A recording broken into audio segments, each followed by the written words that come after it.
오늘 믿음에 굳게 서서 사랑으로 행하라 라는 제목으로 말씀을 함께 상고하려고 합니다. 오늘 본문을 크게 보면 믿음과 사랑으로 압축이 됩니다. 믿음, 사랑. 13절과 14절을 다시 보시면 깨어 믿음에 굳게 서서 남자답게 강건하라. 너희 모든 일을 사랑으로 행하라.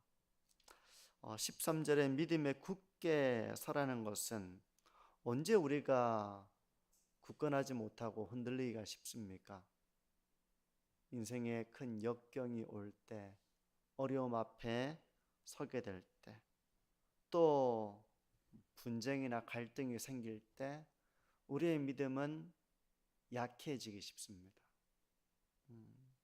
그럴 때 넘어지지 말고 믿음에 굳게 서라는 것이죠. 포기하고 싶은 순간도 있습니다. 이제 내가 그만두어야 되겠다. 그만 내려두어야 되겠다. 이제는 참 어렵다. 그런 순간에도 믿음에 굳게 서서 남자답게 강건하라 라고 하는 것은 포기하지 말고 그런 때에도 그리스도께 충성해야 된다. 그런 의미를 담고 있는 권면입니다. 그리고 14절에 사랑으로 행하라 라고 하는 것은 우리가 갈등이 생기면 사랑을 잃어버리기가 쉽습니다. 어떤 갈등과 분쟁이 있다 할지라도 결코 사랑을 잃지 말라는 권면입니다. 그건 가정에서도 그렇죠. 사람과 사람 사이에 사랑을 쉽게 만드는 것은 갈등, 분쟁, 시기 이런 것들이 사랑을 쉽게 만드는데 그런 가운데 있다 할지라도 모든 일을 사랑으로 행하라는 것입니다. 미움과 적대감과 또는 다른 그런 수월한 마음이 아니라 사랑으로 행하는 것, 그게 바로 우리 모두에게 주어진 하나님의 명령입니다. 믿음에 굳게 서서 사랑으로 행하라는 것이죠. 저는 이제 이 믿음과 사랑의 이 말씀을 좀 더 이제 바울은 특별한 상황 속에서 이 권면을 좀 더 하고 있다고 저는 그렇게 본문을 읽었는데요. 고린도 교회를 위해서 희생하고 섬긴 사람들, 그 사람들에게 이제 지도자라고 말할 수 있겠죠. 믿음 안에서 그들에게 복종하고 또 특별한 사랑으로 그들을 대하라는 것입니다. 첫 번째 복종의 메시지인데요. 15절과 16절을 보십시오. 형제들아, 스데바나의 집은 곧 아가야의 첫 열매요 또 성도 섬기기로 작정한 줄을 너희가 아는지라. 내가 너희를 권하노니 이 같은 사람들과 또 함께 일하며 수고하는 모든 사람에게 순종하라. 먼저 스데바나라고 하는 인물이 나옵니다. 스데바나는 아가야의 첫 열매라고 하는데요. 바울이 이 아가야 지역에서 복음을 전할 때 고린도를 포함해서 아덴, 더 큰 지역을 아우르는 것이 아가야 지역인데 여기서 복음을 전할 때 가장 먼저 복음을 받아들인 사람이었습니다. 그래서 아가야의 첫 열매라고 바울은 말하는 것입니다. 처음 예수 그리스도를 믿고 교회 일원이 되어서 신앙의 길을 걸어갔으니 아무도 없는 가운데서 이 복음을 믿고 신앙의 길을 걸어간 이 스데바나가 그 이후로 어떤 신앙생활을 했을 것 같습니까? 스데바나는 예수님을 믿은 이후에 교회의 충성스러운 일꾼으로 성장했습니다. 복음의 첫 열매였던 그가 이제는 다른 성도들을 섬기려고 작정한 자가 되었다는 것입니다. 나는 이제 섬기는 사람이 되어야 된다. 이제 내가 섬겨야 되겠다. 이렇게 작정한 자가 되었다는 것입니다. 어느 정도 이제 교회에서 지도력을 발휘하는 많은 성도들에게 인정을 받는 그런 위치에 서게 되었다는 것을 짐작할 수 있습니다. 고린도 교회 성도들도 그가 성도 섬기기로 작정한 줄을 알고 있었습니다. 그러니까 그런 열심이 있는 사람이었고 섬김의 그런 열매가 있는 사람이 바로 스데바나였습니다. 때문에 바울은 이런 스데바나 또 그와 함께 일하면서 수고하는 모든 복음의 일꾼 그런 교회 지도자에게 순종할 것을 당부하고 있는 것입니다. 순종할 것을. 대부분의 교회 성도들은 지도자의 권위를 인정하고 순복하려고 합니다. 대부분의 성도는 이제 그렇죠. 뭐 이렇게 부서 안에든 우리 뭐 장로님이든 또 어떤 교회 세워진 중직자든 그분들을 다 존중하고 이렇게 순복하려고 하는 마음을 다 가지고 뭐 교육자들도 마찬가지고 대부분의 성도들은 이제 그런 지도자의 권위를 인정하고 순복하려고 하죠. 하지만 그런 지도자들의 권위를 인정하지 않는 사람들도 있습니다. 그렇기 때문에 이런 권면이 나오는 배경입니다. 뭐 당연한 이제 권면일 수도 있고요. 또 지도자에 대한 불신과 이런 갈등 가운데서 순복하지 못하는 사람들이 있기 때문에 그 순종하라고 권면을 하고 있는 것입니다. 지도자가 하나님의 뜻을 따라서 교회를 섬기려고 할 때 그들에게 순종하는 것이 곧 하나님께 순종하는 것이 됩니다. 반대로 지도자가 하나님의 뜻을 따라서 교회를 섬기려고 함에도 불구하고 그들에게 순종하지 않는 것은 하나님께 순종하지 않는 것이 되는 것입니다. 이런 말씀이 어떻게 들리실지 모르겠어요. 성도 여러분, 모든 지도자와 교회의 직분자와 일꾼은 하나님이 세우신 자라는 그런 믿음을 가져야 됩니다. 이건 인간적으로 보냄을 받는다거나 세워진 것이기 때문에 인간적으로 대하려고 하는 그것은 믿음이 없는 것이죠. 모든 직분자와 모든 지도자는 기본적으로 하나님이 세우셨다는 믿음을 가지고 순복하는 것입니다. 그게 이제 하나님께 더 큰 권위를 두고 그렇게 하는 것이죠. 근데 교회 역사를 보게 되면 교회 안에 세워진 지도자들이 모두 양무리의 본이 되었던 것은 아니었습니다. 디모데전서 6장 5절에 보게 되면 어떤 이들은 마음이 부패하여지고 진리를 잃어버려 경건을 이익의 방도로 생각하는 그런 사람들도 있었다고 말씀하고 있어요. 그러니까 겉으로 보기엔 경건합니다. 근데 그 경건의 의도가 무엇입니까? 마음은 이미 부패하고 진리를 잃어버렸는데 경건한 모양을 하고 있다는 것은 경건의 그 이유가 그걸 자기의 유익의 방도로 생각하는 그런 사람들에 대한 경계를 바울은 디모데에게 하고 있는 것이죠. 때문에 우리는 이 지점에서 긴장이 발생합니다. 어떤 긴장입니까? 어떤 경우에는 지도자를 잘 따라야 합니다. 하지만 또 다른 경우에는 지도자를 위해서 기도해야 될 때도 있는 거예요. 지도자를 잘 따르기 어려운 순간들이 또 있는 것이죠. 그렇지 않겠습니까? 어떤 경우에는 지도자를 잘 따라가야 하지만 어떤 경우에는 지도자를 위해서 기도하고 지도자가 바르게 신앙의 길을 걸어가도록 기도해야 되는 그런 순간도 생길 수 있겠죠. 맹목적으로 지도자니까 무조건 따라가고 이게 아니라 지도자가 바로 서 있을 때는 그걸 분별하고 순종하는 것이 하나님의 뜻이지만 지도자가 바로 서 있지 못하는 그런 경우도 생기지 않겠습니까? 때문에 여기에 교회는 분별력을 가지고 있어야 하는 것입니다. 교회는 지도자를 잘 따라야 합니다. 지도자가 하나님의 뜻을 가지고 교회를 아름답게 섬기려고 하는구나라고 분별이 될 때는 순종하고 그 지도력을 잘 따라야 되죠.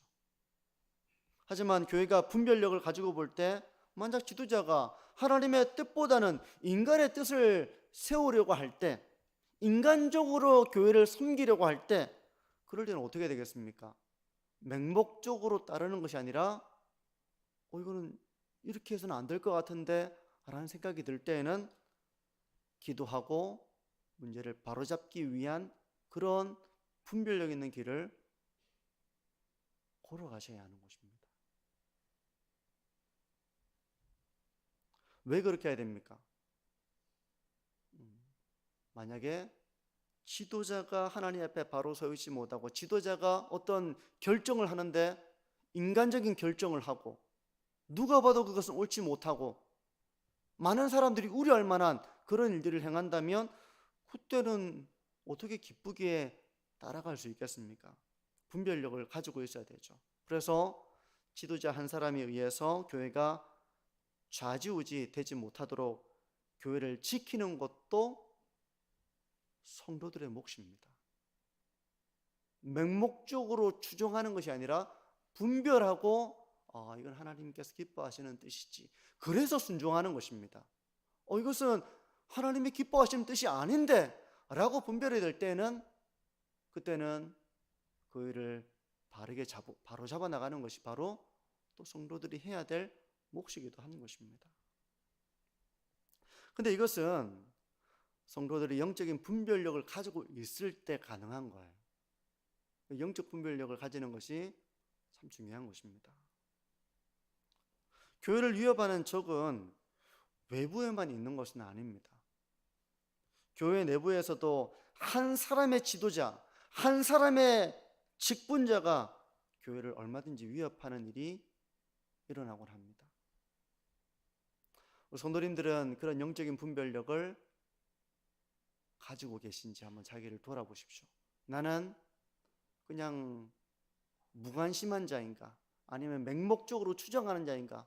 이것이 옳고 바르다는 분별 때문에 그 권위에 순복하는 자인가? 이것은 옳지 않기 때문에, 바르지 않기 때문에 이건 내가 바로잡아야 되는데 어떻게 바로잡아야 될까라고 지혜를 구하고 기도하는 삶을 살고 있는가? 한번 자기를 돌아보시기를 바랍니다. 어떤 교회에 목회자 한 사람이 잘못 와서 교회를 힘들고 어렵게 하는 경우가 있죠. 제가 최근에 보니까 그런 교회 사례들을 제가 우연찮게 접하게 되었는데요. 그런 경우가 있을 수 있습니다.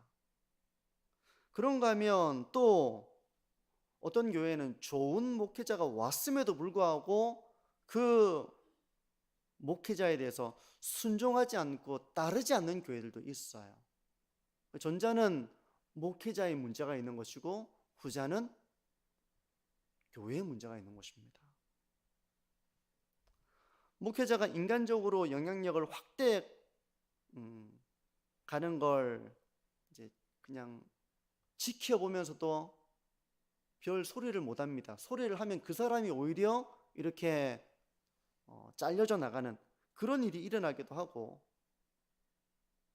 이제 그런 일이 일어나서 안 되겠지만 그런 일이 일어나기도 하고, 반대로 목회자가 바르게 목회해 나가려고 하는데도 불구하고 그런 목회자를 함부로 대하는 그런 일이 일어나는 경우도 있습니다. 모두 영적인 분별력이 없는 모습이죠. 영적인 분별력이 없는 모습일 것입니다. 성도 여러분, 하나님의 뜻을 따라서 교회를 참되게 섬기려고 하는 그런 교역자와 그런 직분자를 잘 분별하고 잘 따르는 그런 우리 교회가 되기를 바랍니다. 특별히 우리 두 분의 전사님들이 계시는데요. 저는 우리 성도님들이 우리 교역자들에게 예의 바르게 대해 주셔서 감사드리고요. 앞으로도 예의 바르게 그렇게 대해 주시기를 저는 부탁을 드립니다. 제가 이런 부탁을 드리는 배경에는 저도 많은 교회를 이렇게 사역자 생활을 한 경험이 있잖아요. 그렇지 못한 교회들이 있었기 때문에 그런 것입니다. 권위를 가지고 애정을 가지고 사역할 수 있도록 성도님들은 정말 주님을 위해서 일하고 있구나, 정말 교회를 사랑하는 마음으로 일하고 있구나, 완벽한 걸 기대하지 마시고요. 사람이 어떻게 완벽합니까?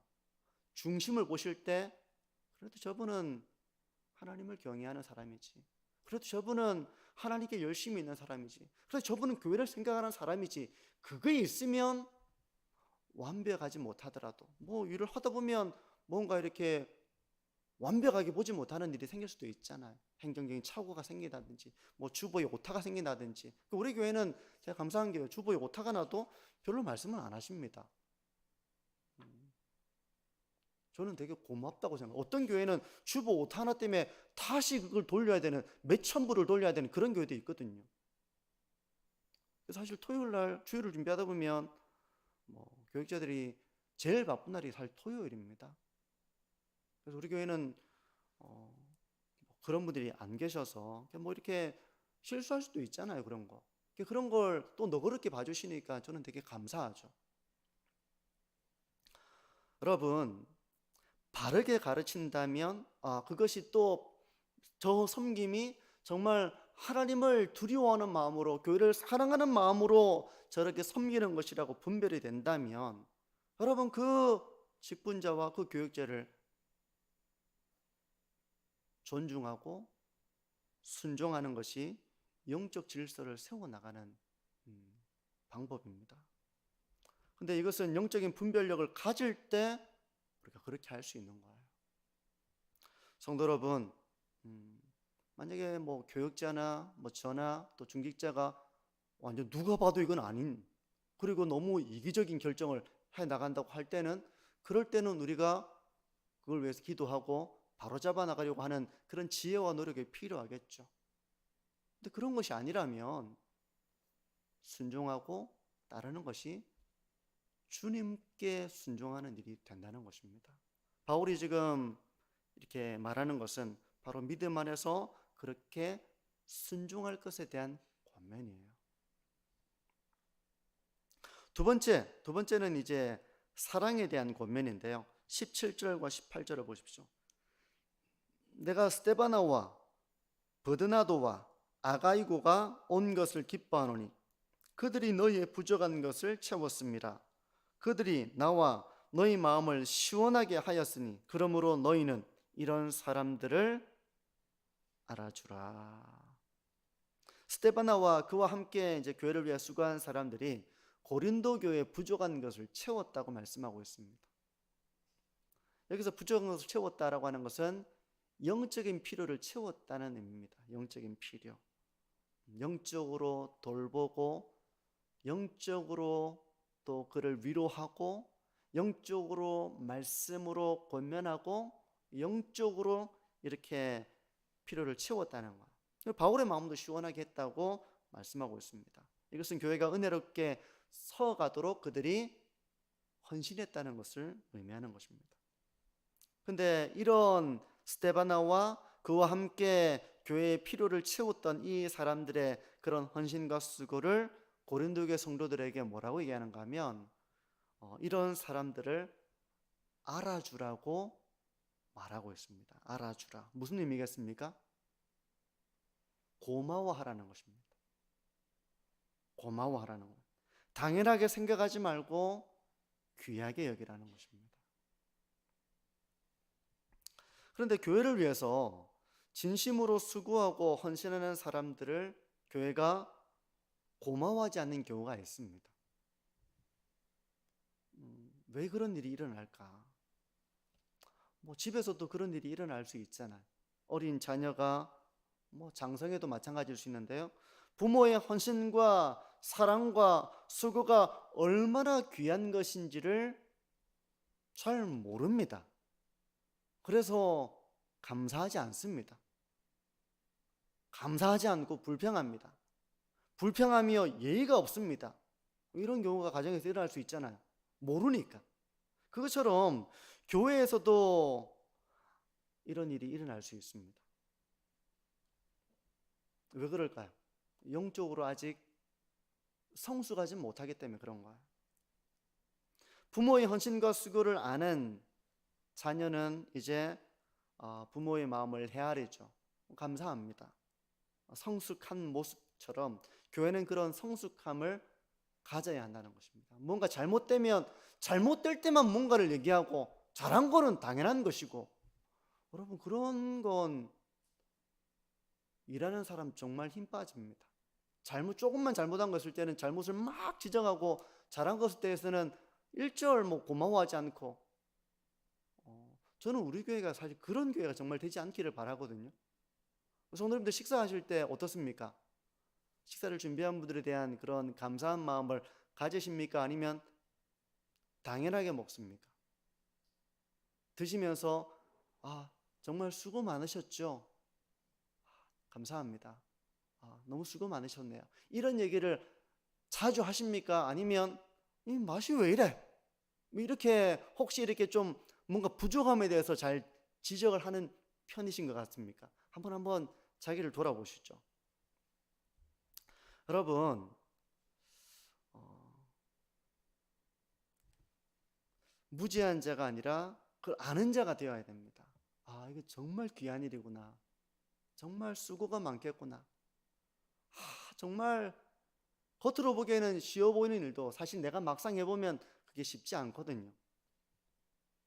여러분, 직분자와 지도자의 헌신과 수고가 얼마나 귀한 것인지를 모르면 감사하는 마음이 없습니다. 모르죠. 알지 못하기 때문에 그래요. 근데 그것을 알 때 감사한 마음을 전하고 귀하게 여기는 마음을 가질 수 있는 것입니다. 물론 교육자들이나 교회 중직자들은 알아주기를 바라는 마음으로 사역을 해서는 안 됩니다. 하지만 교회 성도들이 그것을 알지도 못하고 만약에 예의를 잃어버린다면 잘못한 것만 지적을 하고 정말 수고한 것에 대해서는 조금 더 고마운 마음을 가지지 않는다면 그런 상태에서 그 봉사일을 하기가 얼마나 어렵습니까? 정말 어려운 거거든요.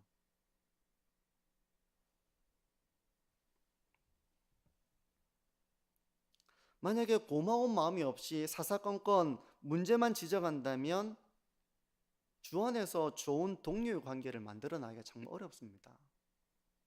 서로의 힘이 되는 관계가 되기가 참 어려워요.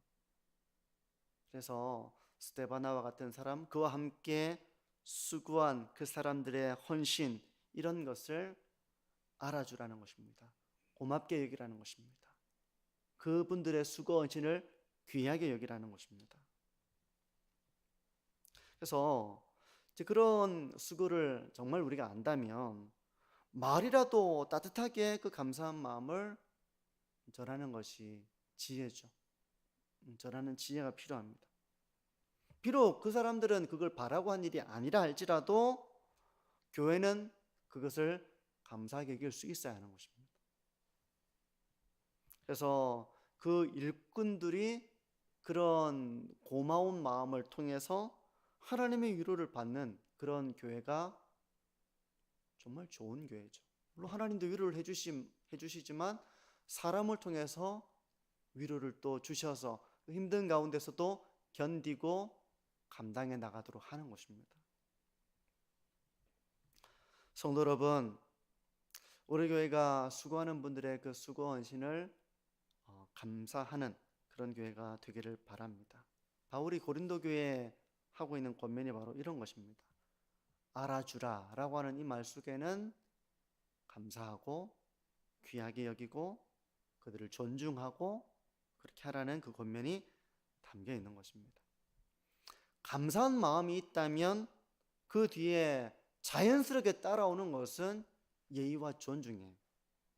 감사한 마음이 없다면 그 뒤에 자연스럽게 따라오는 것은 불평하는 마음이 더 따라오기가 쉬울 것입니다. 교회를 위해 헌신하는 지도자들은 주님의 뜻이기 때문에 섬기는 것이어야 되고요. 또 성도들은 그런 직분자들과 지도자들의 헌신과 수고를 알아주고 감사하는 그런 마음을 가져야 하는 것입니다. 성도 여러분, 뭐 되게 지극히 되게 이제 당연한 말씀이지만 이 당연한 말씀대로 교회가 세워진다는 것이 또 복이에요. 교회를 위해서 수고하고 헌신하는 참된 주님의 일꾼을 우리가 잘 분별해야 합니다. 그래서 그들의 지도력에 순종하는 교회가 되는 것이 바로 하나님의 뜻입니다. 영적인 질서를 세워나가는 모습이에요.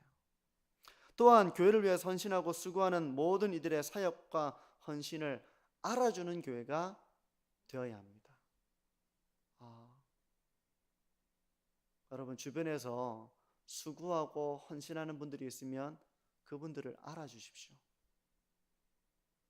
내가 좀 도울 일이 없을까요? 너무 무리하시는 것 같은데 너무 감사합니다. 그것이 바로 알아주는 겁니다. 쓰러지든 말든 힘들든 말든 시험에 들든 말든 전혀 몰라요. 얼마나 힘든지 지금 어떤 상태에 있는지 전혀 모릅니다. 그러면 혼자 험기다가 이렇게 쓰러질 수도 있는 것이죠.